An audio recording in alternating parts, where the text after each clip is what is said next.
Painting చూసారు కదా, ఇది సత్యనారాయణ గారని నందూరు ఆమలాపురం డిస్టిక్ సంబంధించిన ఆయన అనమాట. సో ఆయన వేసిన పెయింటింగ్ మనం సోషల్ మీడియాలో చూసే ఉంటాం. ఒకప్పుడు ఇది చాలా వైరల్. ఈ టాపిక్ని తీసుకొని సత్యనారాయణ గారు, నందూరి సత్యనారాయణ గారు పెయింటింగ్ వేయడం జరుగుతుంది. సాధారణంగా కోనసీమ జిల్లాలో ఇటువంటి సిచ్యువేషన్స్ కనపడుతూ ఉంటాయి. ఈ అబ్బాయి చూసారా, కాలు మీద కాలు వేసుకొని బర్రె మీద పడుకొని హ్యాపీగా రిలాక్స్ అవుతున్నాడు. సో అతనే కింగ్ అనమాట.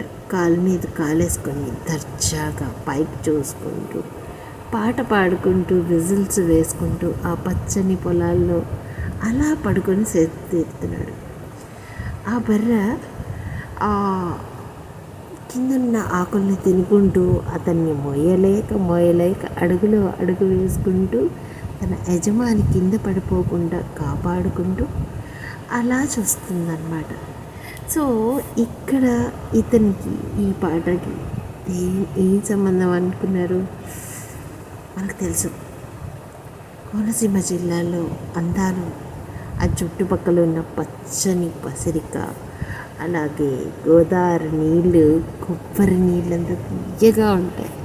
ఎందుకంటే అక్కడ అన్ని కొబ్బరి తోటలే కదా. సో ఇతని కనుక ఆకలేసిందనుకో ఏం చేస్తాడని మీ ఉద్దేశం చెప్పంటారా?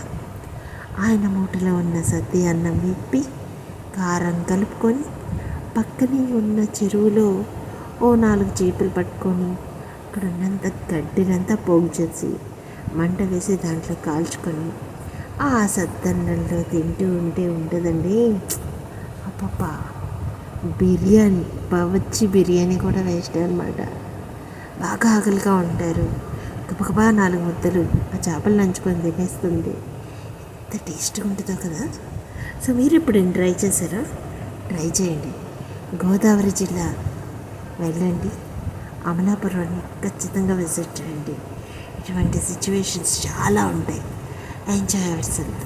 ఈసారి హాలిడేస్కి మన కోనసీమ జిల్లాలో వెళ్ళి ఆ కొబ్బరాకులలో అన్నాలు తినండి, చాలా బాగుంటుంది. అలాగే పలస ఇడ్లీ తింటే ఇంకా అద్భుతంగా ఉంటుంది కదా. Okay, anyway, thank you so much. This Sanjali Das signing off. Good night.